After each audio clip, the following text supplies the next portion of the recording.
A very good afternoon to everyone present here today. Before we begin, may I request you to kindly place your mobile phones on silent. Thank you.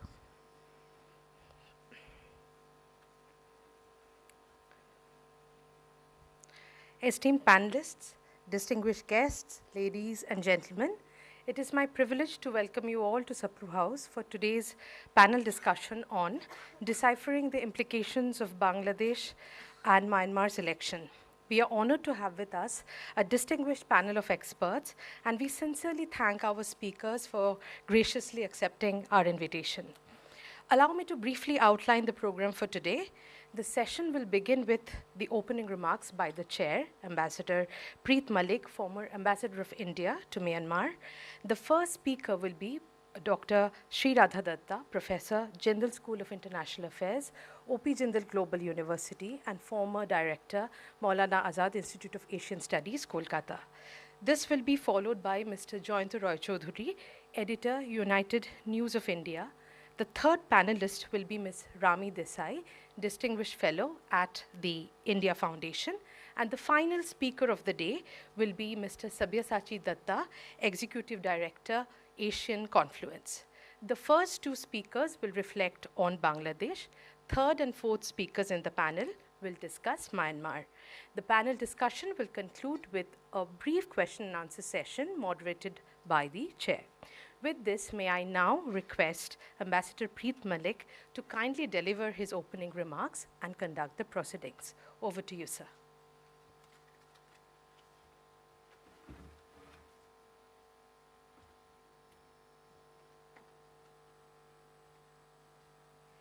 Good evening. It's a pleasure being here. I'm thankful to the Indian Council of World Affairs for inviting me and an extremely distinguished panel. You'll learn much more from them than you will from me. I'm a person rather long in the teeth, and I was in Myanmar at a time when things were very different from what they are today. To just give you an introduction to it, I was sent there with the specific instructions that I shall keep myself away from meeting any minister in the government. This was in 1990, at a time when we were still determining whether we had a policy towards Myanmar or we didn't. I served 3 different prime ministers. Each one called me back several times, and at the end of it, I left without any specific instructions on policy.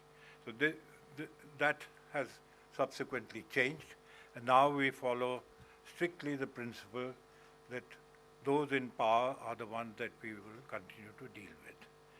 So that's just as an introduction.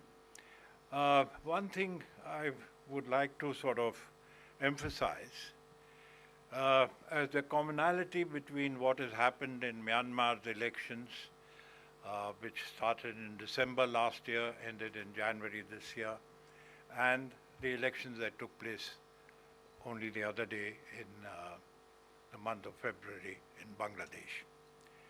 This is that neither election was inclusive. If you'll recall, our Prime Minister has on several instances referred to that word in both cases, in both countries' cases. But in the case of Myanmar, the main political party, which had been in power for some time, the NLD, was excluded. In fact, not only is excluded, but dissolved. It is no longer registered as a political party in Myanmar. In the case of Bangladesh, as we know, Awami League was out, banned. But in one sense, this was not a novelty in Bangladesh, because the last few elections have been very clearly not inclusive either, in the real sense of the term. So this is one commonality between the two countries, both of whom are extremely important neighbors of India. In the case of Myanmar, we've had the additional factor that from the time of Mr. Nevin, or General Nevin as he liked to be known as, the military in one form or the other has ruled Myanmar. So as an independent nation, the only time and only period that it was a functional democracy was from 1948 when it got independent till 1960 when Mr. Nevin carried out his coup d'etat against the ruling dispensation. That military rule has only been firmly founded by the recent election, where for all effective purposes, the present junta leader, Senior General Min Heng, has in one sense or the other consolidated his position. So I just wanted to make that point clear. In the case of Bangladesh, we have now an elected government which has substituted the interim government with which India had a rather difficult relationship. Now, one thing we cannot rule out. These two countries are of extreme importance to us, both in strategic and security terms. Strategically, let's take Myanmar first, and you've all, I'm sure, been familiar with the concept of originally the Act East policy. Burma, or Myanmar as it's known today, it serves as a land bridge that connects the northeastern states of India with ASEAN, which I think is something that we have been trying to consolidate by establishing connectivity routes, which unfortunately remain in a limbo as of now.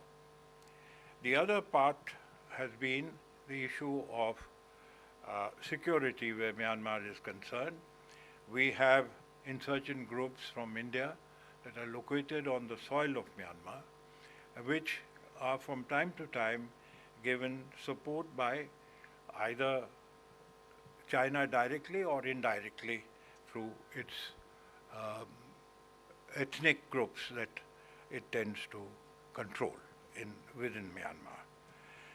So this is one major problem, and if Myanmar does not receive stability in the next few years, the security issue, the security problems for India will only continue to grow, because particularly the neighboring parts of Myanmar with India are effectively outside the control of Naypyidaw. In the case of Bangladesh, the BNP in the past has been a party led by the mother of the present leader, Khalida Zia, who had very critical and I would say anti-Indian relationships with India. I haven't served in Bangladesh, but I have dealt with Bangladesh, particularly in my last posting in the Ministry of External Affairs, when I had to visit Bangladesh on 2-3 occasions. At that time, Khalida Zia was the Prime Minister, and it was a very difficult relationship that we had. During her period, we had insurgent groups from the northeast located in Bangladesh, being offered training, being offered all kinds of hospitality, and the territory being used against India's security interests. So this is something that we have to bear in mind. Will the new BNP leadership be more sympathetic towards interests with India, or will it continue more or less the old policy? This is something that will only become clearer as they take charge. But I would say that the recent statements that we have heard from an advisor and from a leader of the BNP directly, one gets a feeling that they have realize that they need to mend their relations with India and mend them as quickly as possible.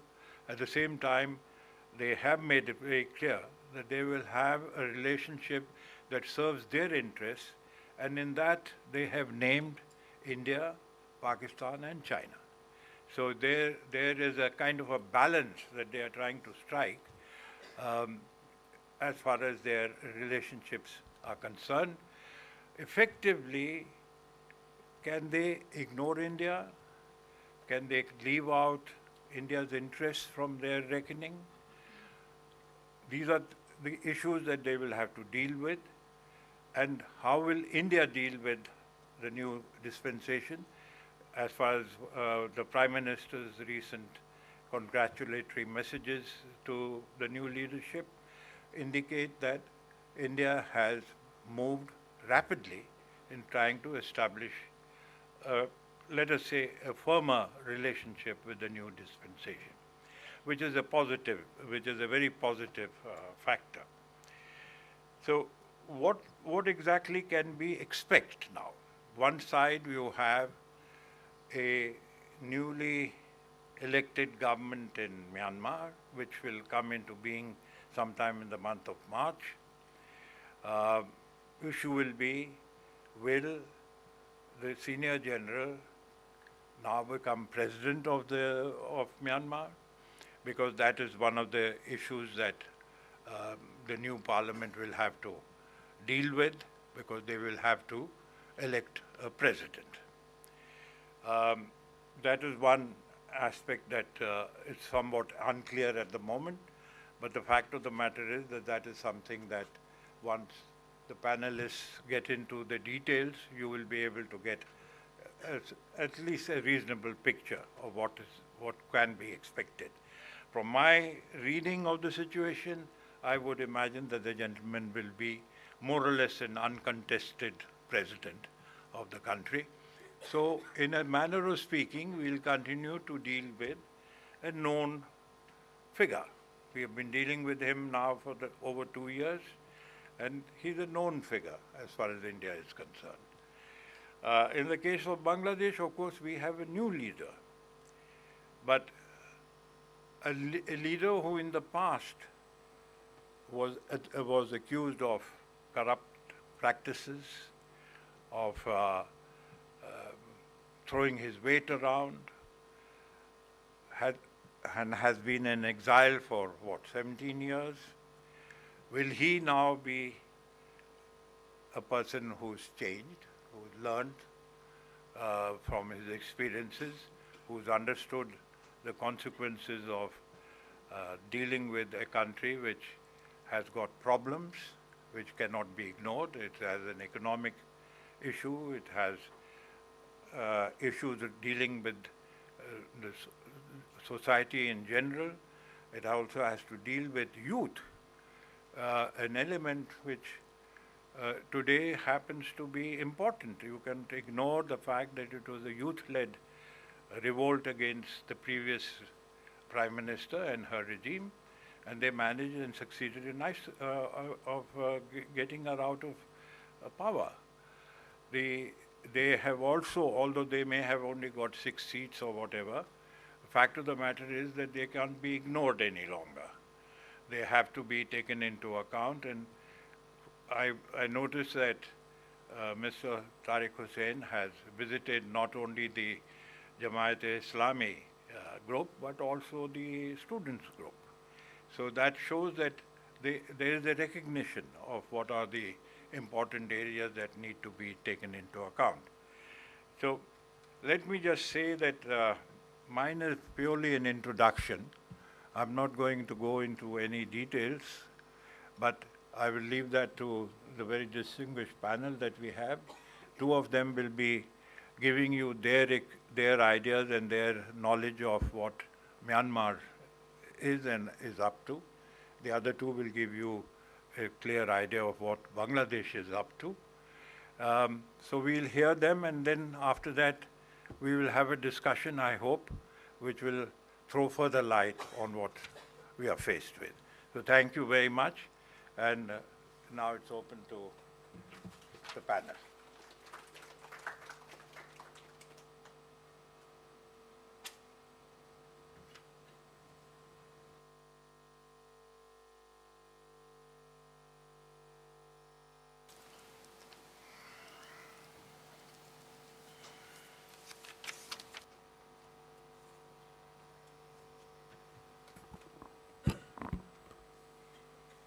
Thank you, Chair. Delighted to be with this panelist, all of whom we've been friends for very long. Special thank you to Anish and Sripat for this invitation, and of course, ICWO. Let me just begin where the points that was touched upon by Chair Ambassador Malik. The word inclusive has often been used. Before elections, Government of India was constantly talking about wanting to see Bangladesh have peaceful and inclusive election. Post-election, of course, we haven't used the word, but there is certainly a context as to why this word inclusive is becoming a pertinent point. In fact, as we all recall, the last inclusive election Bangladesh ever saw was 2008 December. And subsequent to Sheikh Hasina winning a huge thumping victory and taking over in January 2009, she soon made some very deep reforms, brought in deep constitutional reforms, which not only made Bangladesh look far more secular than it was in the past, but it also did away with a few constitutional bodies which actually unraveled this particular inclusive word that you're discussing. She took away this entity which is known as caretaker government. Now, caretaker government is not something that we are very familiar with.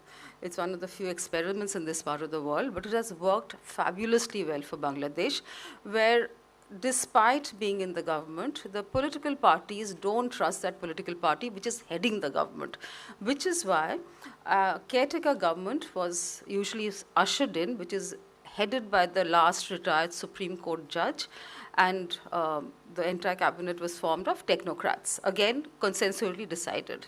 All parties sat together and decided that. They would assist the election commission, and their duration used to be not more than 90 days, within which they had to do the job, hold elections, and go back. When Sheikh Hasina brought in many constitutional amendments, as I just mentioned, she did put up a committee and ask for their comments. Unfortunately, the committee is actually comprising of 5 members, again, Awami League members, mind you, not a multi-party member committee, actually said that while they do agree that caretaker government should be done away with, for the next 2 elections, caretaker should be there, and for the third, then they will take a call. The last day of the particular parliament of that session, she ushered in the bill without any discussion, which was her nature, as we've seen for the last several subsequent parliaments, and that was it. So the next election in 2014, BNP refused to be part of it, saying that it will never be free and fair, so we are not going to fight the elections. 2018, USA convinced them that this is looking extremely one-sided. It's not looking good. Please. We did see BNP campaigning. We did see a bit of interest and attempt for them to reach out. Again, for some of us who watch Bangladesh closely, on 18th, 11 a.m., the Bangladesh government declared election result, which is overwhelming majority for, a Awami League. So then one started reaching out to friends. What happened? They said none of us. And I have many friends over the years, having been, watching this country very closely, going there at least 4 times a year, if not more. So clearly we've developed many linkages and friendships there. And each and every one I spoke to said that we went to the polling stations, we were not allowed to enter the booth. So clearly everything was arranged beforehand, night before, and that was it. And then, of course, we saw in 2020, I was there in Dhaka on 24 January, the election day. And I actually said that I didn't see Awami League coming out to vote for Awami League. Because it is essentially that. Awami League, multi-party parties, spread in different names, but there was zero Awamis, almost. I mean, I did say it was a 15% turnout, but I think I was being extremely generous. Of course, then we saw what happened, the youth uprising and all of that. The interim, as we've seen, I mean, there has been several rounds of discussions and debates about that. Again, having watched that space a little bit, I've been in Bangladesh 3 times ever since the interim took over. And I am of the firm believer that the movement, of course, was from the bottom up. And then, of course, other stakeholders brought in, because I also often meet the Jamaati leaders, and I remember having several discussions about it. But I also remember Dr. Tahir, whom I meet, actually the vice chairman of Jamaat, who actually said, no, this was a movement that we initiated. It was actually a movement initiated by every single political party, which was, it was a BNP, it was Jamaat, whoever it was. But it was students themselves. One does, of course, know about the US links, and one does know about all of that, but I'm saying the movement was from the bottom. And then, of course, we've seen what happened, how it unraveled, and 5th August happened. Ever since interim took over, we've seen a lot of violence in Bangladesh. Mobocracy was the term that we often used. In fact, the first mobocratic event that took place in Bangladesh was actually done by the bureaucrats who had been thrown out by Awami League in the previous government. Hundreds of them gathered around the secretariat. So many of them were reinstated. That was the beginning of the mobocracy that we saw in Bangladesh. Class 9 students said, reschedule our board exam. Class 12 students said, you have to not hold exams now. We should be correct, given our final mark sheet on the basis of the last class examination. And a whole lot of traders, ready-made garments, just name it, it was like that. But we also saw a lot of targets against the weaker section, as they call it, but the minorities and the Hindu specifically.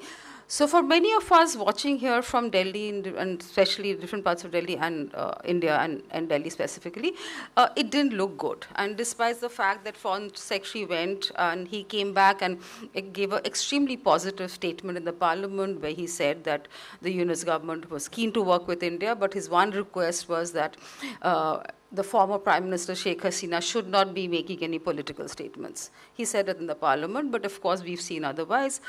We claim that we had no handle over it. Social media is being used. But just 2 weeks before Bangladesh goes to election, two media events were being held by former ministers who were very much part of the repressive movement that we saw when, the students, as I said, was a completely unarmed students' movement against quota reservation. I think all of you are aware of it, so I'm not going to go to the detail, which was then very severely handled by the Awami League security forces. We have, of course, now, day before, I think her son gave another interview and says that, the security forces did what they had to. My mother had nothing to do with it. So we've seen many such narratives, but over the last 18 months, there was a very deep fear within Bangladeshis themselves about whether elections are going to be held. Because they felt, and there's a very popular narrative which was also buttressed in India, that Professor Yunus is not going to go. Elections are not going to happen. This is just a farcical thing. There were, in fact, friends in Bangladesh who were on interviews with me and, other panel programs said, the army is taking over. This country is doomed. This is a Bangladeshi opinion I'm talking about. Of course, this particular last 18 months has been a humongous display of misinformed narratives, media narratives from both sides of the border. They've used AI effectively to, give you wrong impressions. People are gullible. We've fallen for those, many of these WhatsApp newses that we came across. So when I was planning, I was the only foreign election observer from India. The rest of them were media representations who went. There were about 650 of us in Bangladesh, which included about 400 of media observers and 250 of election observers who were invited by the Bangladeshi government. I was the only one from here. And I wasn't able to watch the campaigns, but I was able to attend the first Chief Election Commission's, the press media meet that he did, and extremely saying that all of you can access anything, anywhere. You want to, do live televisions, do live podcasts, do anything. There is absolutely no bar on that, so feel free to reach out to wherever. So even when I was going for my accreditation stamp to be signed, and I said, I'm not going to be I'm going to stay in Dhaka. He says, no, I'm doing all of Bangladesh in case you change your mind. We are encouraging everybody to go to every different part of Bangladesh. As I said, I'd spent a couple of days in the January last elections that Awami League had held, and my experience here was vastly different. First and foremost, as I said, there was nobody on the streets in January 24. This time around, I was out on the streets. The polling started from 7:30 in the morning. I was out from 9:30 in the morning. The polling stations closed at 4:30. I was out on the roads till 6 p.m. The kind of joy and merriment and the fear factor, we always had thought, even if elections are being held, it's going to be full of violence. The fact that we saw children playing on the roads, in fact, most of the polling stations that I visited in Dhaka were usually in schools and college premises. So you had playgrounds. So you had children running around, eating ice cream. There was balloons in the air. And of course, every booth, I wish I could send you the photographs, you know, the balloons, the colorful. So it was, I've always seen, and very many years ago, I was there once in Bangladesh, and I'd seen how joyous election days are. They sing, dance, it's they're full of flowers all over. I didn't see flowers so much. It was balloons more this time. But it was extremely merry kind of environment. So essentially what I'm saying, it was a safe, secure environment that we saw when elections were held. I think every single observer has said it was free and fair completely. There's no questions about that. Then we saw that it was, of the 299 seats declared, they've got 212 BNP and 78 for Jamaat. Very interesting, I thought, because if you look at Dhaka by itself, it's almost half and half. I mean, a little bit more BNP, but Jamaat. We have conventionally always thought that the urban, modern Bangladeshis don't vote for Jamaat because, But I was also there when Jamaat first, the Shibir, which is the student faction of Jamaat, held their students' union election, Daksu elections. I was there for that week. I was there on the day of the elections. I saw the way they had reinvented themselves. Of course, there are many Jamaat women even now, and I keep joking about it, that you can only see their eyes. The rest of them is closely attired. But there are also many, many youngsters who've joined in who are wearing regular jeans, and I keep saying that I'm so encouraged to see white shirt and blue jeans of Tariq Rahman. He's been wearing that for his complete campaign trails. And the youngsters of Jamaat have reinvented themselves. I don't have time to get into the details, but I think what I would like to believe, and I'm very upbeat about it, that all of them have learned their lessons from the past. And, from the point that Ambassador Malik also do, how do we see it now unraveling for India? Just as we speak, I think in another few minutes' time, we see the cabinet swearing in happening. Interesting portfolio has been given to the foreign minister, who was a former national security advisor. He was the only one who didn't fight the elections. He's not a regular MP, but he's been brought in as a foreign minister. Rest of them have all fought very well.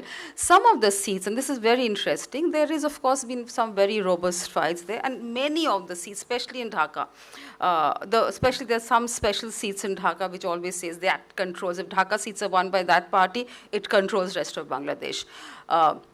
Very close fights.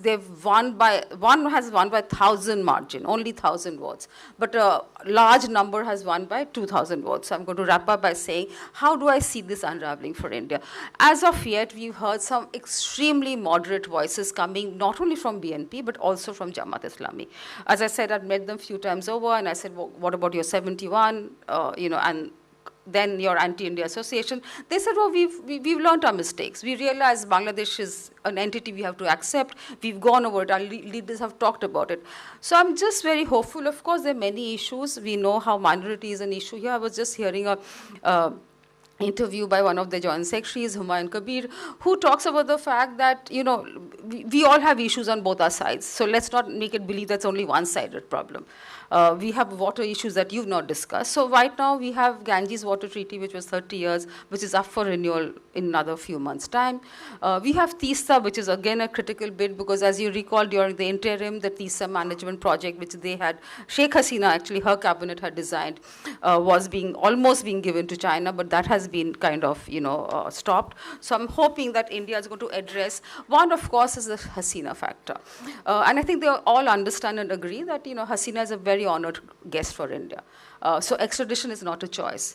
The matter here is that whether India is going to allow her to do these political activities. The two events that I talk about were certainly, done with the, wouldn't have been possible without the government of India making it happen.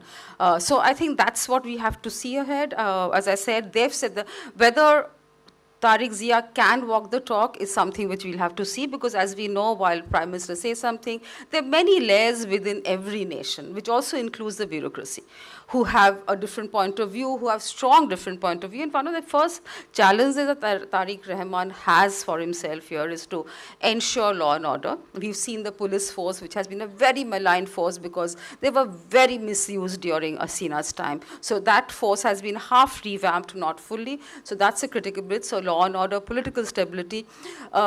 During Sheikh Hasina's time, despite the fact that we always talk about the fantastic growth story of Bangladesh, no, Bangladesh was slowly and steadily going into the rabbit hole, which we were not talking note of. So interim has tried to address it, but it's not a problem that you can solve in 15, 18 months. So that's something that BNP government will have to do.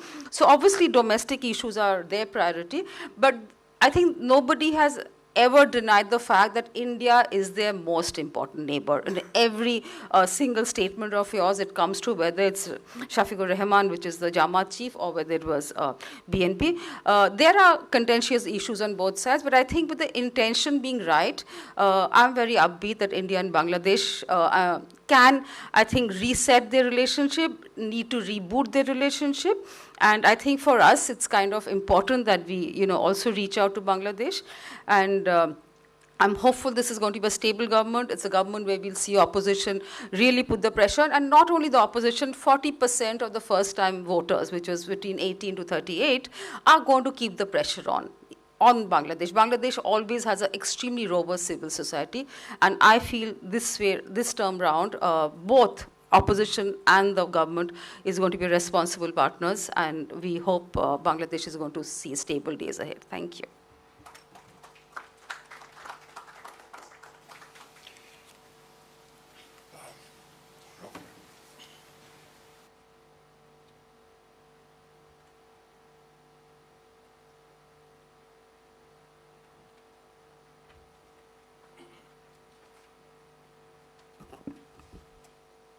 I think my friend Sreeradha has covered more or less the exit of the Sheikh Hasina government, and of course she has mentioned the mobocracy which existed during these 18 months. Unfortunately, with whatever the student revolt had stood for, regardless of how popular or unpopular it was, it became extremely unpopular during these 18 months. There were mobs which roamed the streets, there were extortions, some of it done by BNP's cadre, some of it done by others. And of course, there were targeted killings. There were forced resignations in the academia and in the civil service. So one party benefited from it. This was mostly the Jamaat. They did manage to bring in their people into academia. They did bring in a lot of people into the civil service too. Which, elections in South Asia are mostly conducted by teachers, not so much by civil servants. At the bottom level, it is the teachers who are brought in as election officers, as polling booth officers, etc., etc. So it does have an impact. Let's see what happened during these 18 months. Sheikh Hasina's government had brought Bangladesh to a certain economic level where it was going to come into the middle. It was going to come out of the less developing countries list. Unfortunately, then you had the COVID, and then you had a lot of more extra competition for Bangladesh in the textile sector. The problem for Bangladesh has always been that it is connected with just one industry, textiles. It tried to bring in new industries, shipbreaking, shipbuilding, leather, but frankly, it was always the tailors to the world. So once your tailoring thing goes down, the GDP growth started tapering off. But during these 18 months, it was disastrous. Factories were burned down during the revolt. Some of those were owned by Ahmadiyas, which is why they were burned down, because obviously some people did not like them. Factories which were supposedly owned by Awami Leaguers were also burned down. So you had what is called deindustrialization. On top of that, the buyers from USA, Europe, and from Japan, they just fled. They went to Cambodia, they went to India. In fact, you would be surprised to know that there is a factory which is being set up in Jharkhand at a cost of 5,000 crores of rupees, mainly to replace Bangladeshi producers who were selling directly to the Europeans. Everybody wants a source of supply which is stable, which is politically stable, which will not be disrupted by any kind of problems. So this became Bangladesh's biggest problem. the economic downfall during these 18 months, you had 8% plus inflation in every month. In some months, it was double digit. Now, this is something which is not acceptable to the normal people, and which is why you had a lot of unrest. Besides the mobocracy, besides the extortions from normal small businessmen, petty village shopkeepers, it was a mess. As far as the Yunus government was concerned, it was a mess. This is one blemish, unfortunately, Yunus will have to carry with his shoulder. A man who had won a Nobel Prize, who was a hero in India too, will have to carry that problem. Now, let's look at the elections. The best elections, Bangladesh has never had a very robust election, regardless of who has ruled, BNP or Awami League. The best elections were in 2008. My colleague is absolutely right. That was actually the best elections. That was a time when you had 80% voting. This election's official results are 59.44. That means a drop of 20% just if the official results are accepted. And independent analysts, and I'm not talking about partisan analysts, someone from BNP or someone from Awami League, like Kamal is there, they are saying that probably the actual voting was much lower, nearer 40%. Even if we don't go by that, even if we go by the 59.44% result, there is a drop of 20%. That leads us to the other thing. Awami League cannot be written off. If there is a voting drop of this after Sheikh Hasina carried out a campaign, no vote, it means Awami League is still there. It still has support. Secondly, we all know, even the newspapers in Bangladesh have accepted this, that there was tactical voting by Awami League supporters in favor of BNP, which helped BNP jump. From 2008, when it was 32.5, it is now 49.97% vote. So that's a rise of nearly 18%. So they are saying this is Awami League supporters. Minorities were the first ones to vote in this election, mainly because they were afraid that if they did not vote, they would face problems. And by problems, I mean the usual attacks that happen. We have seen those attacks in the past, regardless of whichever party has come. So that is another thing which has to be taken in account. Jamaat-e-Islami, I'm sure Jamaat-e-Islami has improved its tally, would have improved its tally, but let's look at the figures. 4.7% in 2008 and 31.76% today. Its best figures ever before this was in 1991 when it got 12% of the popular vote. And that was when it was in alliance with BNP. It is not in alliance with BNP this time round, it's the opposition. It has gone up to 31.76%. There are, of course, claims from both sides. Jamaat is claiming that BNP has stuffed the ballot box, and BNP has also claimed that Jamaat has stuffed the ballot box. So we'll not go into who's correct, who is not correct, but there are allegations on both sides. In fact, at one time, Jamaat almost looked like rejecting the elections, and then they said, okay, we are okay with it. So that is another point. The interesting point again is that Jamaat has won in all the border districts next to West Bengal, and a few border districts next to Assam. Not all, a few. That would be something which Indian security planners will have to think of when they plan. Because we know that during the student revolt, jails were emptied. All the militants who had terror-related cases against them, some of them were UN-designated terrorists, were released. None of them have been arrested and put back into jail. It is believed that they have regrouped, that they have reformed themselves there. So if these groups are reforming and if the government remains weak, Bangladesh's governments have always been weak, whatever we say. The writ of the Dhaka government does not really run throughout Bangladesh, which is why the NGO movement has been so strong in Bangladesh, which is why Grameen Bank, which is why BRAC, all these have come up, because the government could not do what it should be doing, which is why you had NGOs coming in and doing it. So the government's ability to control everybody is much, much lesser, and it will continue to remain challenged at all times. So first of all, Tariq Rahman has one challenge, the economy, which is his biggest challenge. Second, which is also equally important, is to bring back law and order. And he has said that these are the two things which I'm going to really address, and I hope he is able to address. The problem for him will be the Jamaat, because Jamaat is now going to demand, along with this election, there was another Gono vote or rather referendum on a number of issues, which we can broadly categorize into 4 issues. Nobody really knew what the yes vote meant. If they were agreeable to 2, were they agreeable to the other 2? Have they voted yes for just 2, or have they voted no for because they did not like 2? Nobody is very sure of that. So that is something which now BNP will have to tackle. They have all now sworn that they are not only going to be members of parliament, but they are also taken an oath to be the Reforms Commission, Constitutional Reforms Commission for Bangladesh, which means they will discuss these reforms. I would imagine that the BNP will cherry pick. BNP will take in those parts of the reforms which have been, which were put up for a referendum, which they are comfortable with. But they will not accept everything that the Jamaat wanted in through the referendum. Remember, the referendum was on the Yunus government's behalf, and the Yunus government at that time was heavily influenced by the Jamaat and other parties, including the NCP, which didn't fare all that well in this election. Some of their big leaders actually weren't elected. A few have been elected. They are still a force, as Ambassador said. NCP will also have to be taken into account in future negotiations. But this fight on what will be the soul of Bangladesh, how will Bangladesh be? Will it be an Islamist nation?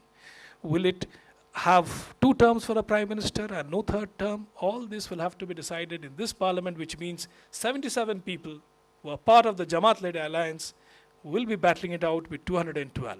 But not only inside the parliament, because the Jamaat has more street power, the battle might spill out into the streets. That is a possibility. Now comes the Awami. Awami is the silent big factor in this election. If BNP has won, it should be thanking Awami League. There are some who say that there was a deal between the BNP and the Awami. I do not know. I have no ways of knowing it. I'm just a journalist. So I would not be privy to anything that they would have struck up in their salons. But even if that had happened, it would have been a tactical thing. So will Awami League be allowed to come over ground?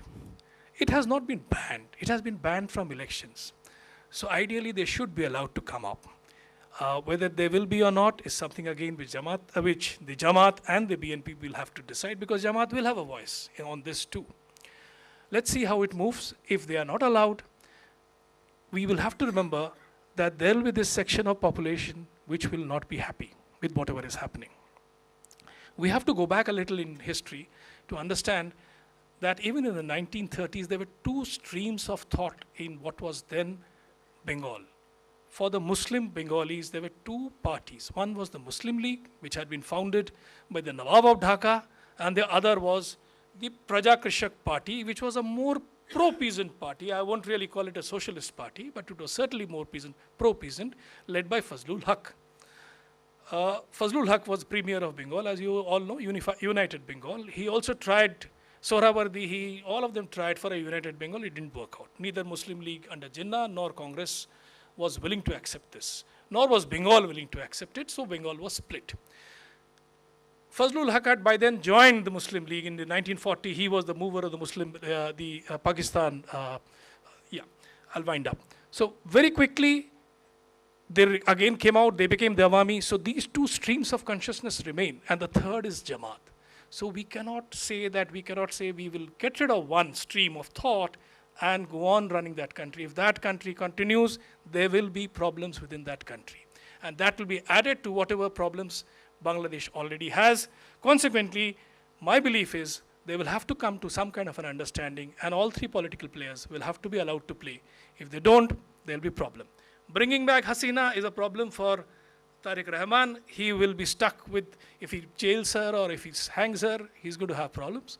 If he allows her to be a politician, he'll have problems. He'll be happy if she remains in India. That's it. Thank you.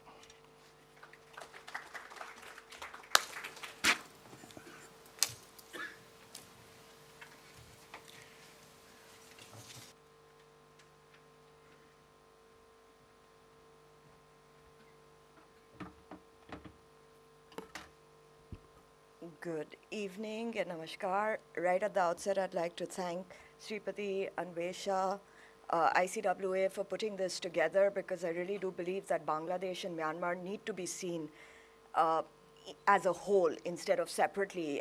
My very highly esteemed co-panelist just spoke about Bangladesh, and I could see so many parallels that I will talk about. But I only have 10 minutes, and Myanmar has so much of things happening that it's a mammoth task that the chair has given me. But with the permission of the chair, sir, I'd like to begin. I was given 3 areas to speak about by Sripati. I was asked to speak about the elections, I was asked to speak about the EOs and the future, how I see it. So I'm going to stick to that because of the limitation of time that we have.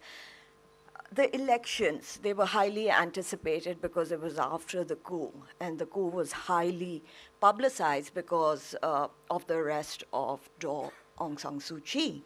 I had the opportunity to be an independent international observer in the 3rd phase of the elections, which were concluded at the end of January. So I'll give you some observations, but those are entirely my own observations on the elections.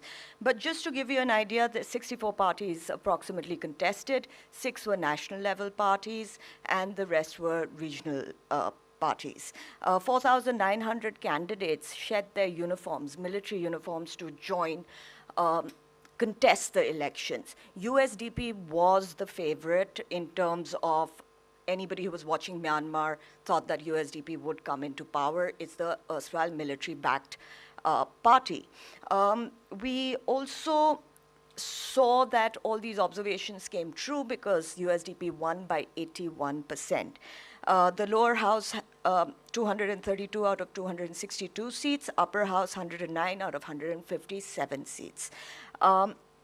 67 constituencies they could not contest in. Approximately, give or take a couple of them here or there. I will come to that in a while because it's very important for us to understand why they couldn't contest in those 67 constituencies and what happens here on. Now everybody is anticipating what's going to happen, who's going to be the president, what is General Min Aung Hlaing going to do. By 1st of April, they'll have chosen a president, and the 3 vice presidents would be chosen before that because the Lutos, like the parliaments are called, will be sitting in. 1 vice president is chosen by the president himself, 1 is chosen by the elected MPs, and 1 is chosen by the combined Lutos. Now, while I was there, it was very interesting. There were a handful of countries that had come to observe. Nepal had the election commission chairperson who was there. We had Belarus, we had a couple of other countries like Cambodia. We visited 6 constituencies, understood the processes of the elections, and what was interesting was this was the first time that they were using the EVMs. Before this, the previous elections were paper ballot, and one of the reasons of the coup. Now, there is no value judgment here whatsoever. This is what you hear on ground. One of the reasons for the coup was that there was an allegation against the NLD that there was double voting because they were paper ballots in the hope that they'll get NLD led by Aung San Suu Kyi would get overwhelming majority and they could change the 2008 constitution, which reserves 25% seats for the armed forces. Now, because of that, they decided to have an EVM. The EVMs are very much like the Indian EVMs.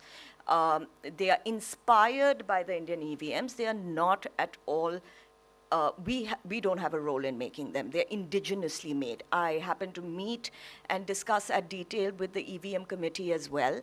The union election chairperson oversaw the elections and EVM construction, and there were very, very capable people who were working on the EVMs, and they told me what the processes were. This is the 4th prototype that they've actually used. So that is to be said about the actual processes of the elections. But just to throw in an interesting thing there, the elections actually had, you know, when I was moving around and looking at how they were looking at the lists, the polling lists, 75,000 notebooks, digital notebooks, or they're like little iPads, that were given to every agent across the polling stations, which had all the lists, the addresses, the names, poll-wise, of all the voters. They were given by the Chinese and they were China-made. Now coming to the EOs, what happens post the elections? Again, a very important question, because we've said, whether you call them ethnic armed organizations, you call them ethnic resistance organizations, you call them democratic forces, we did see them come under an umbrella entity called the National Unity Government right after the coup. The fact remains that KIA did not disrupt the elections, allowed the elections to happen. MNDA did not disrupt the elections. TNLA, these are the bigger EOs, did not disrupt the elections. Where they did have a problem, and I'll come back to what I mentioned before, that about 67, 64 constituencies they couldn't contest in, 60% of those constituencies are across India's borders. So about 40 of those constituencies, sir, are right across our borders because they were the Chin state, the Arakan state. Arakan state, they'd initially said that they'll contest about 10 out of the 17. They could only just about manage 3. Chin state, we know the Chin groups are hugely fragmented. They barely could manage elections there, apart from 1 or 2 places. So out of the 64, 67 constituencies that they couldn't fight elections in, 40 were across India's borders. What does that mean? It really means that we are going to not see a resolution of the conflict, but we will have to reconcile with the conflict. What it also tells us is that these EOs are going to remain active more so across India's borders than across any other borders. You said, sir, that my friend Jayanta said that Jamaat had won borders, Bangladesh. So we have a problem maybe on those borders. We definitely have a problem across India's borders in Myanmar. I will also talk a little bit about what happens to NUG and NUCC. Again, they've lost their luster because anyway, to begin with, the bigger EOs were not a part of the NUG. Arakan Army, which we talk about a lot and is a very formidable organization, was never a part of the NUG. Do they have a common political roadmap? No, they don't have a common political roadmap. Is there a leadership? Can you think of a name that leads the opposition? No, you can't. Unlike the previous revolutions, you had Daw Aung San Suu Kyi, who was the face, the leadership of the opposition. Do you see an opposition here? Do you know a name? You don't. Therefore, that fragmentation is going to cost them a little bit. You look at Arakan Army, have they used a particular word to say what we want to negotiate on? No, they've used the word confederation, they've used the word federation, they've used the word unitary. You ask KIA will say, we'll see what we'll do. There isn't a clear roadmap. You ask the Chin groups, CNF, the erstwhile big umbrella group, Chin group, has about 16, about 16 groups under it. You look at CB, has about 6, 7 other groups under it. Who do you negotiate with? It's going to continue like this. It's going to be problematic, but let me just tell you that in the northern areas where TNLA, MNDA, where you have the United Bar State, many of you who've studied Myanmar will be familiar with these names, had a 95% voter turnout. That just shows you the influence of China on these borders. Now, I was told before we started that I better keep to time, otherwise there'll be repercussions to it, so I'm going to ensure that I do. The final point that Sripati wanted me to elaborate on was a little bit on the consequences, geopolitical, geostrategic consequences. There is a problem. And I think the more we talk about it, the more we discuss it, is when we're going to understand the intensity of the problem. Myanmar cannot just be looked at in this, simplistic way of who has more territory, the Tatmadaw or the EOs. There's a lot more going on. It's become the hub of methamphetamine production. You have, ever since the ban of poppy cultivation in Afghanistan, they found a supply chain, a ready supply chain in Myanmar. UNODC has called Myanmar the epicenter of synthetic drug production. If you take only 10% of, which is what UNODC usually does, it's estimated at $40 billion. That's also only what is intercepted. We are looking at also a different, very quick turnout on different varieties of methamphetamines. We had initially heard of yaba pills, which have been around since the 70s, but now they're processing faster. They're doing, they're experimenting, and these are no small labs. These are sophisticated, high-tech laboratories made for this, run by Chinese syndicates. I often quote this number because I find it mind-boggling, sir, that in Andaman and Nicobar Islands in 2024, we caught about $2.5 billion worth of methamphetamines, about, I think it was 60,000 tablets, 3,000 kilos. Indian Coast Guard, whatever, it's as bad. So either way, I think we have a big problem on our hands. Major areas of transit into India, Champai district, through the Mizoram borders, distributed from there. More Tamu from Manipur.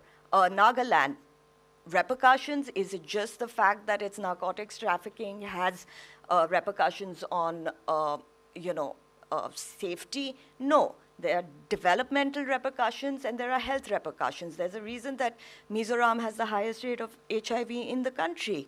It's about 2.5% more than the national average. Manipur has second, Nagaland has third.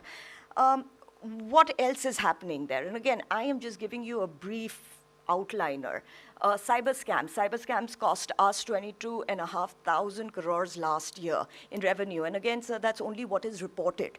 There's a lot of cybercrime that's not reported. Having visited these places and interviewed people who were inmates in cyber industries in Mesot across the border, I can tell you that a lot of people who are going into the cyber scam industry come from India because we speak English, and a lot of these scams are in English, but also the fact that all of them are not innocent.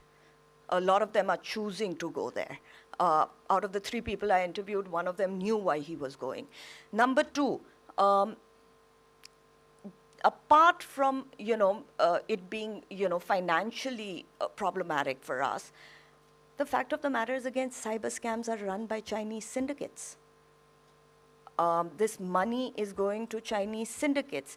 And by all accounts of the NGOs that I met, it is considered the largest human trafficking event after slavery in the history of the world, with, at any given point of time, 200,000 people in these cyber scam compounds. These compounds have everything you can imagine. They have supermarkets, they have discotheques, they have pubs, they have HR, they have training centers.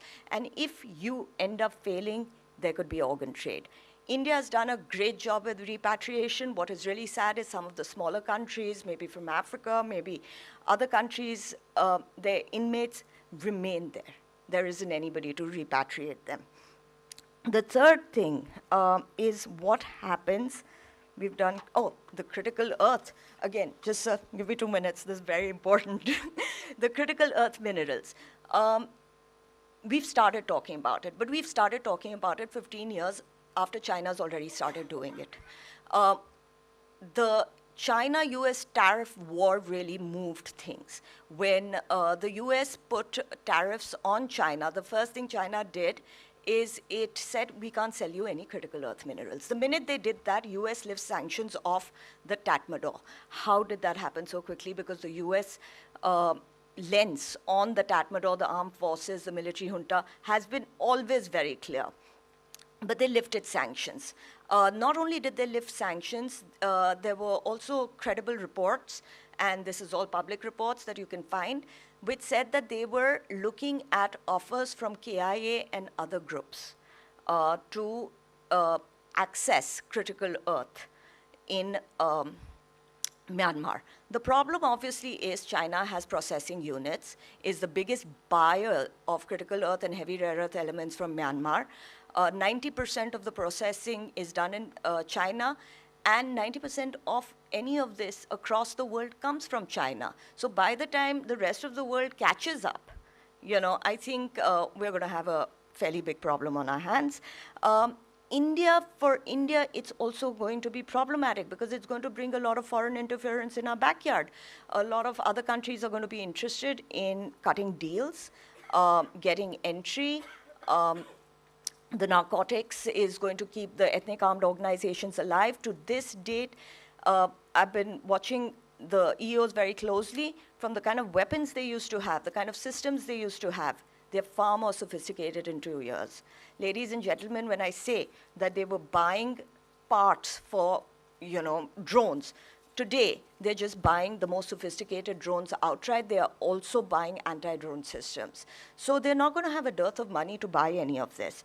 I'll end by saying, I believe my 10 minutes is over. So I'll end by saying that we don't know what's going to happen politically in Myanmar. There is, as we've spoken about it quite a bit, but there is the National Defense Security Council has enacted a law which is the, what is it called? They've enacted a council, the advisory council. The advisory council has a fair bit of powers because the debate earlier on was, what is President Ling going to do? Is he going to become president? How is he going to control the parliament and the armed forces? Now, this council, we don't know a lot about it, but what we do know, that it will have a considerable amount of powers which can influence rule of law, which can influence foreign relations, and which can influence a couple of other things. What it can't influence is executive powers and judicial powers. But it in influence has more powers than the president, and in authority a little bit less. Whether President Ling becomes the he's acting president, but whether he becomes president or not, one way or another, in my opinion, he's going to retain power both on the government and on the armed forces. How India deals with it is up to it. We've done a good job playing a tightrope. We've kept our channels of communication open. I think to end, I will say our bigger problem is our security challenges on our border, our geopolitical, geostrategic, realistic idea of the future that we must have. And finally, that the conflict is just, we'll have to reconcile with it. The elections is not a resolution. Thank you.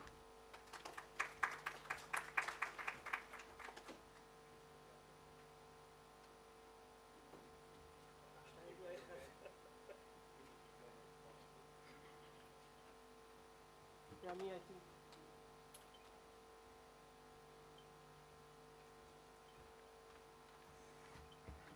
Well, thank you very much for this invitation to ICWA and Shripati and Anisha.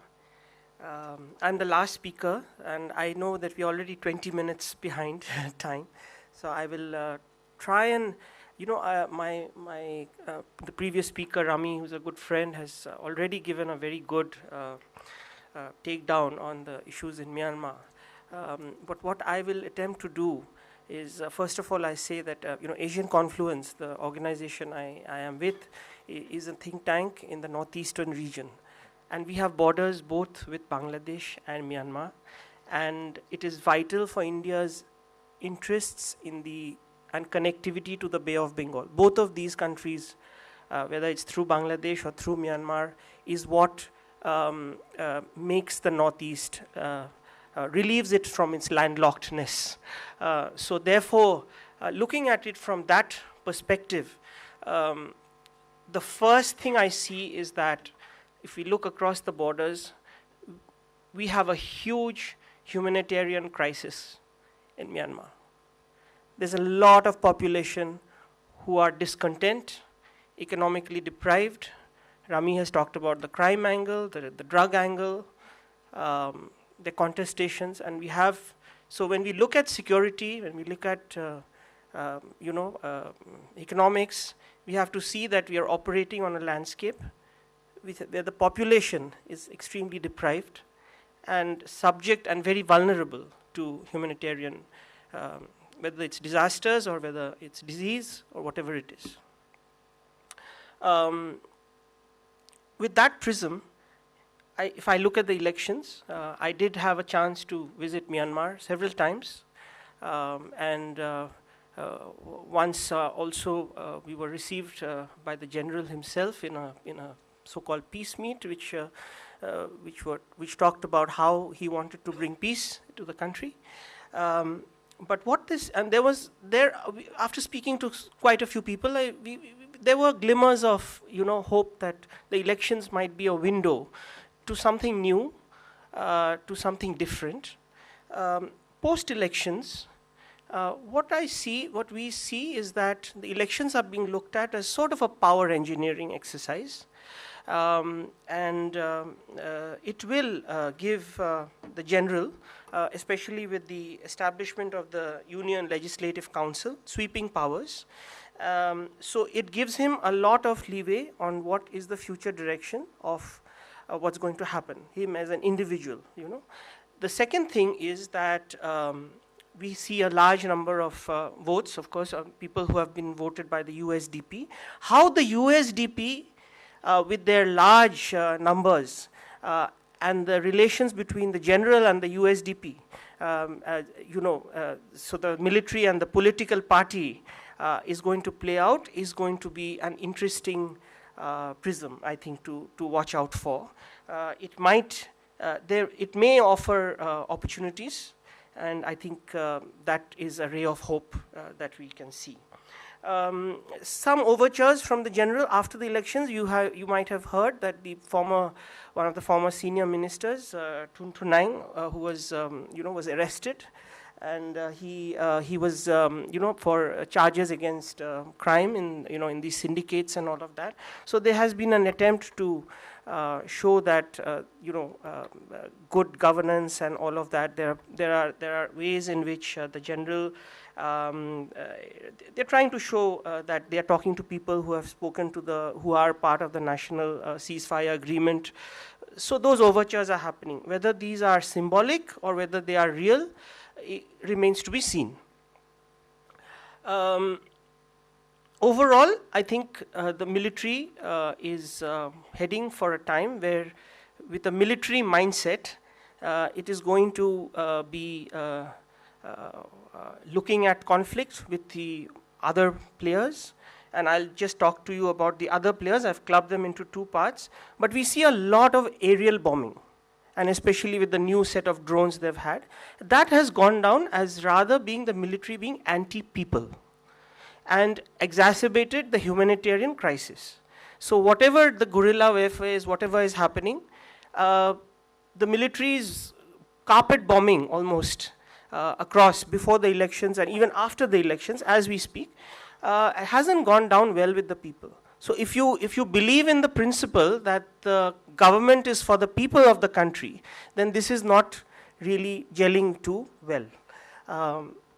Second point is the Bamar heartland. When I say the Bamar heartland, the Anyar, which is the Mandalay, Bago, Sagain, Yangon, that whole belt, Naypyidaw, that belt, we see an uprising where the NUG, as if to remain relevant, they have to be active. They are very top down. But then we see the rise of things like the SRA, the Spring Revolution Army. We see a consolidation of several PDFs. We see NUG-aligned PDFs doing their own thing. So we see a whole motley amount of fragmented conflicts coming up in the heartland vis-a-vis the military. How the military is going to be dealing with this, we have to see. But certainly there is a period of managed conflict and turmoil predicted in the heartland. If we go to the periphery, which is the other part of Myanmar, which is the ethnic armed groups, as my previous speaker said, most of these areas are not under the control of the military. Yes, the Kachin, if I go to from along the round, the Karens, the Kachins, there's a huge role of the Chinese. There's a huge role of factors like the rare earth, geopolitical interests. Let's also remember that they have been around for a long time, particularly the Kachins, the Kachin Independence Army, the very institutionalized. The Chins are very, very divided. But what is interesting in this whole scope is the Arakan Army. I think they have stood out as quite a quasi force to be dealt with. Firstly, they have pretty much control over a lot of their land. They are also sharing, along with a part of the Chin, where they have a considerable influence in towns like Palewa, which is just south of our Mizoram. through the Chin Brotherhood. They have an alliance with the Chins. And so they have, they seem to be emerging as sort of a force factor in which the military would have to deal with the Arakan army on a different plane as opposed to the other ethnic armed organizations. So my submission here is that it needs a very, we have to deconstruct the problem. It is not homogeneous. Which brings me to my point that the Arakan is also bordering Bangladesh. And how the Rohingya crisis will play out. We've just heard that Professor Mr. Khalilur Rahman is now the Foreign Minister of Bangladesh, or tipped to be, as I heard. I may be wrong also. But let's remember that he was the one who was promoting this humanitarian corridor through the Rohingya, through this area. So there's a whole bunch of factors which are going to play out between where the Arakans are and the Bangladeshi, the Chittagong Hill Tracts and the Chittagong region of Bangladesh. And both, of course, at the very tip of our northeastern states, bordering the states of Manipur and Mizoram in particular. So it is going to be a very complex web of looking at various factors, pull and push factors. From the northeastern view, the role of the state governments become extremely important. How does the Mizoram government, how does the new Manipur government deal with all of this? How does the center and the state align politically on all of these? And how do we see a bigger problem or a bigger solution in this complex web of small micro level systemic problems that exist right in the backyard of India? I think because time is short, I think what will happen is post-elections, the military will use, there'll be conditions set so that it's for bargaining, essentially. So whether it's bombing, whether it's, whether it's negotiations, it's who has more bargaining power, or control of territory, who has more bargaining power. My last point would be, in interest of time, is that as far as India is concerned, I think we have a security, of course, a serious concern. But I think the bigger concern is, or the prism to entry point for that concern should be people. Because at the end of the day, if people on the ground are caught up in power plays and geopolitics, it's not sustainable on the long term, which is where I would say that China has lost out a lot, because China doesn't have, people in Myanmar are dealing with China because they have to deal with China. But the trust factor with China is very low. Similarly, the trust factor with the military is very low. Here, I think India, if I may suggest, should have a much more people-centric narrative and approach, looking at how people on the ground can be helped, regardless of where they are, so that there is a much more of a positive spin on how things move forward.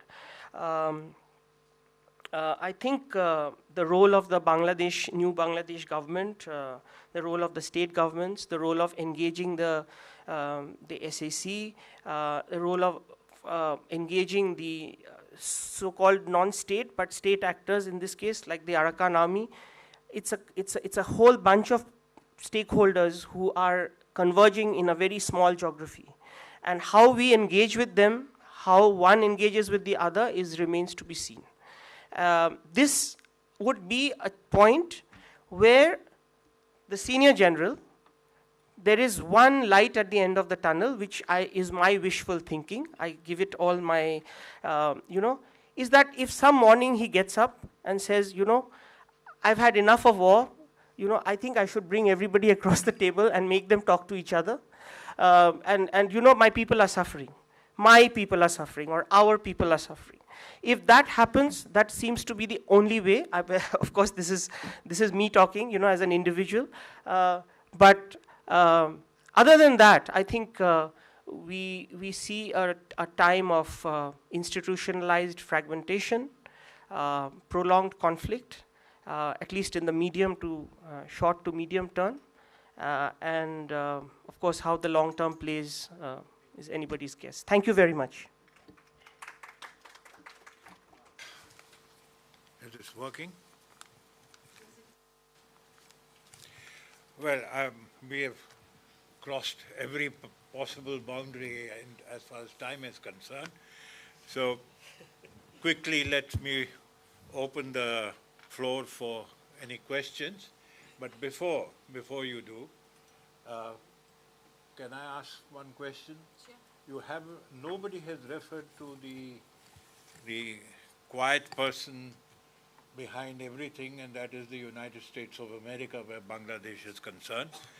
Perhaps you could tell us what your assessment is on that. The fact that thank you. The fact that I mentioned Khalil Rahman was because of that. He's really the US man sitting in the cabinet just now. He's sworn in already, I think. So, yes, we have, of course, heard about the US, influence during the July uprising and also subsequently. We've also seen that for years, and this is not the first time, that US has always said that why not Jamaat as a political partner. There has been a bit of narrative saying that Jamaat is being made mainstream by US, but US has been working to make Jamaat mainstream for the last 50 years actually.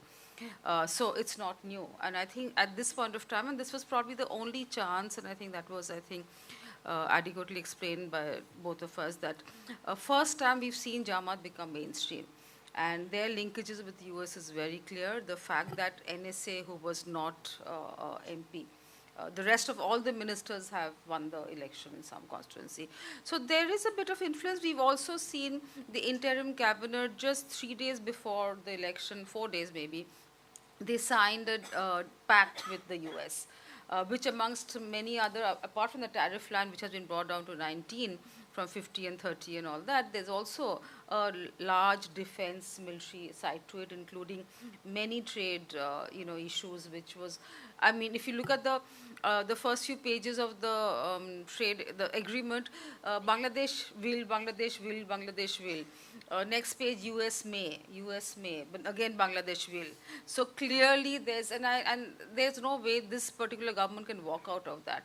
But on the other hand, and we've a couple of times met the UK ambassador to Bangladesh too, and she has often spoken about how in these last 18 months that one particular external power who's always been, we always refer to it as the non-resident South Asian power, which is China, has made far greater inroads into Bangladesh. Now, China has actually been there. China has been a steadfast partner for Sheikh Hasina, for Khalida Zia, for everyone, including this interim. So I think, but I would actually finish on this note saying that US actually would be a viable partner for us because, on several issues we are on the same page, democracy being one of them.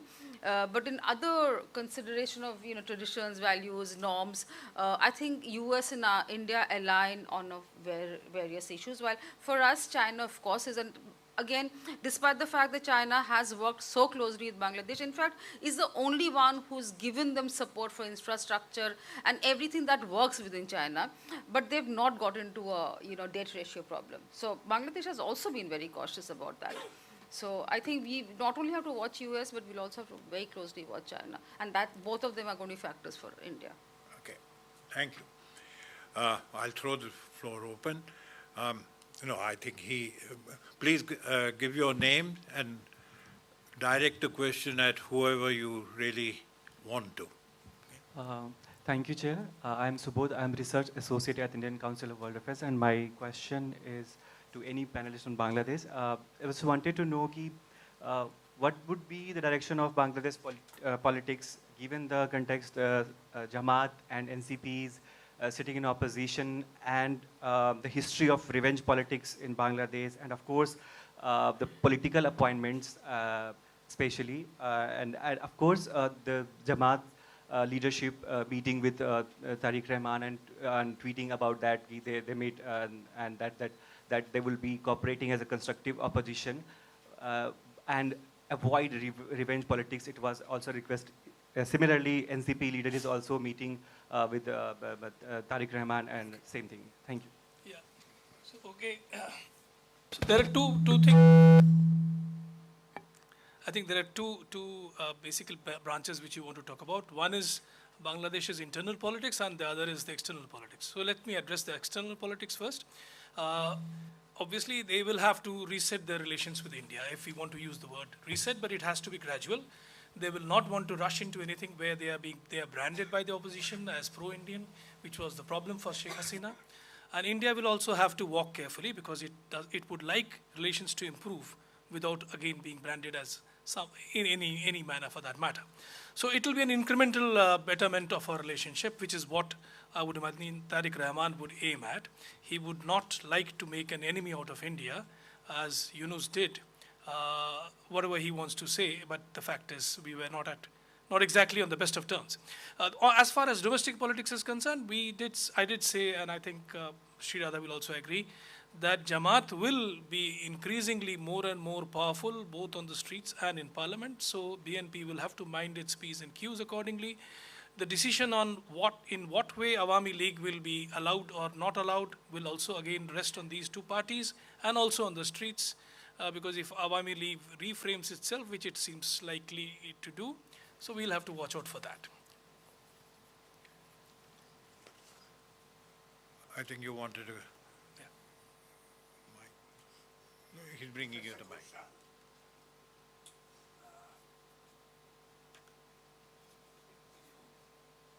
In one sense, it is still very premature to really say anything about either Bangladesh or Myanmar. In my opinion, both elections are flawed. Any election which excludes large section of population, supporters of Awami League in the case of Bangladesh, and in the case of Myanmar, Suchi's party and all that, cannot be a fair election. Please ask your question, sir. Now the question is, because there are intermeshing of domestic politics and foreign policy in both the countries, I think there will be a great pressure on both the governments. And looking at the past history of both Bangladesh and Myanmar, it's going to be very unstable in the coming at least 1 year.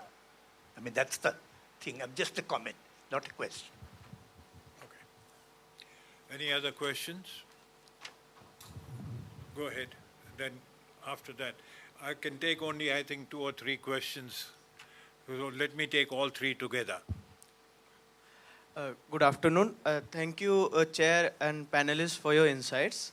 I'm Ashutosh Rath, a research intern at the Council. My question is regarding Myanmar, that addressed to both the panelists, that do you think that the new administration led by USDP, which is backed by the military, can initiate a viable peace process among the different EAOs in Myanmar, given the fact that the elections are being labeled as a sham or a farce worldwide? Not by all the countries, but by few countries have those supported the elections. But do you think, how does it affect the regional development, regional development as in the internal politics as well as its foreign policy, the international relations, given the backing of China? Please, go ahead. Hi, thank you. My name is Ishan Ali. I'm a research intern at the Council. My question is primarily in the context of these cyber scams that have been taking place in Myanmar. So a lot of these are backed by China, and a lot of our youth who go there are technically high IT skilled professionals who are lured by higher paying jobs. They go to Thailand and then they are trafficked to Myanmar. So is there a need for more bilateral discussions with China on these issues? Because these are the best talent who are going to Thailand for looking for jobs but are being lured into human trafficking and other forms of trafficking. Or is this an issue that we have been not paying much attention to? One more question. Anybody? Yes, please.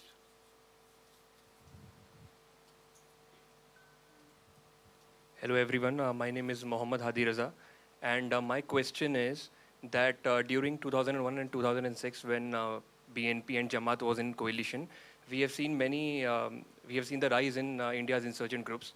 So I would like to ask if anyone can answer that what will be the implications that India would face, especially the fact that we have now relatively stabilized northeastern region. Thank you. Would you like to answer that? Because I believe you have to go. Yes. So the last few months, we've heard several statements from all the political leaders of Bangladesh who've been fighting the elections that they want to have a good, positive, constructive relation with India. And I mentioned a particular interview which was given by the Joint Secretary of BNP, who has mentioned that that we don't see any occasion for such revisiting of these things. We need to move beyond it. We need to look at the things that provide dividends to people on both sides. So basically, what they have conveyed is that they will not go back. And of course, India's concerns and fears remain. And the fact that, they joined to refer to the fact that we have a lot of Jamatis. But it's also true that on the borders, the extremist positions are always, and that's true for also if you go to our Bengal, Murshidabad, you will see similar positions. So, it's not unknown for the border areas to have that kind of elements. But yes, of course, it's going to be a concern. But I also feel that it's, in today's world, India will actually have to stop relying on the neighborhood for their security considerations. India will have to take care of it itself. Now technology is in with us. We are able to ramp up a lot, but again, it's too early to say, but as I said, we hope that BNP can walk the talk. The Prime Minister has so far in every interview, wherever he's been asked, has said that he wants to build good, positive relations. But he clearly knows that what happened in 2001 and 2006, that India is a different India today. He knows that has been very well conveyed all across. So I think we hope that there will be a different BNP government this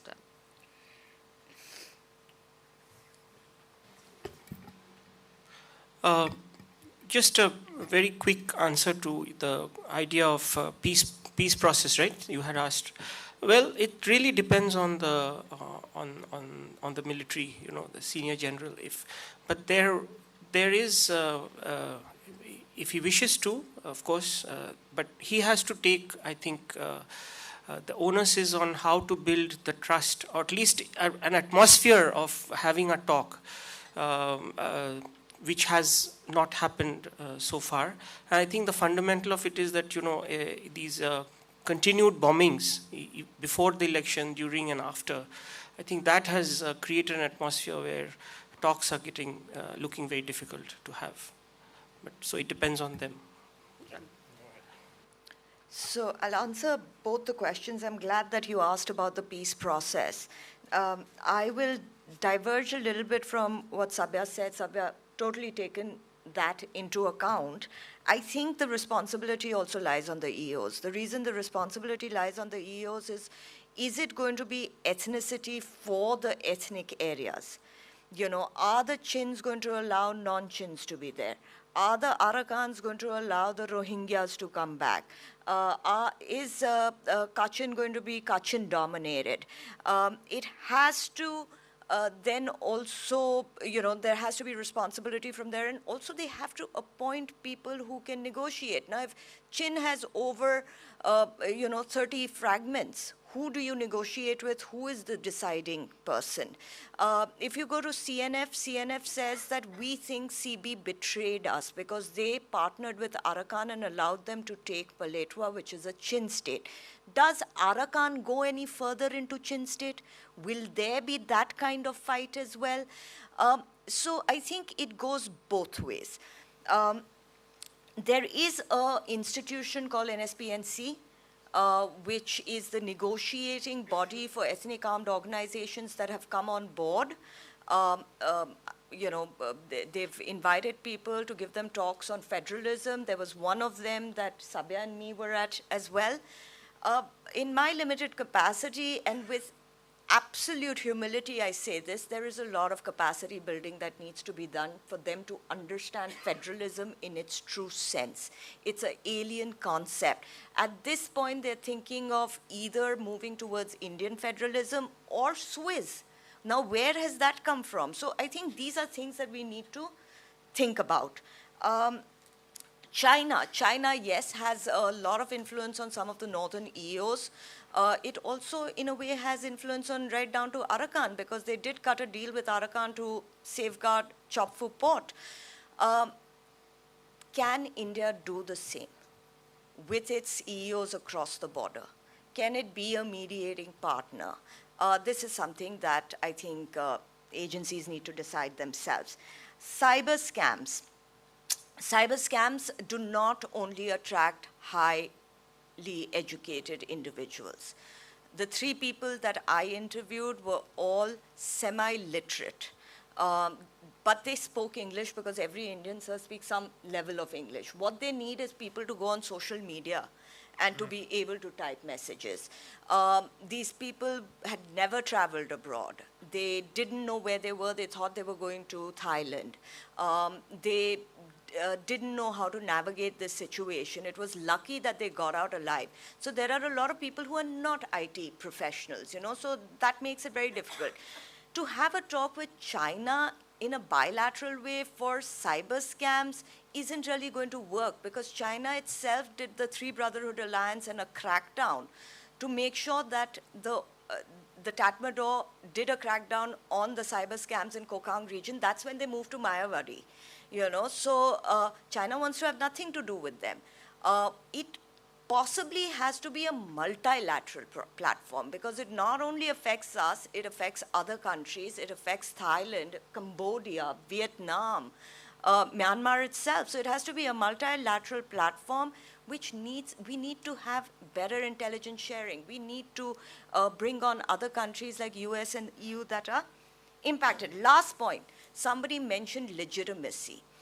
The elections, as much as we can continue debating whether it's legitimate or not, it's going to become an excuse for legitimacy. So it's going to get legitimacy. It already has from half of the ASEAN countries. Malaysia will not give it legitimacy.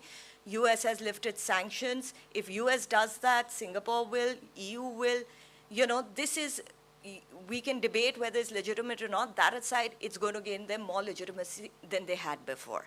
So I'll end my topics, my questions with that. Thank you very much. I'd like to thank the panel. But can I make a quick, out of all the questions out here, and including whatever I said and whatever the panel said, none of us has mentioned one significant factor.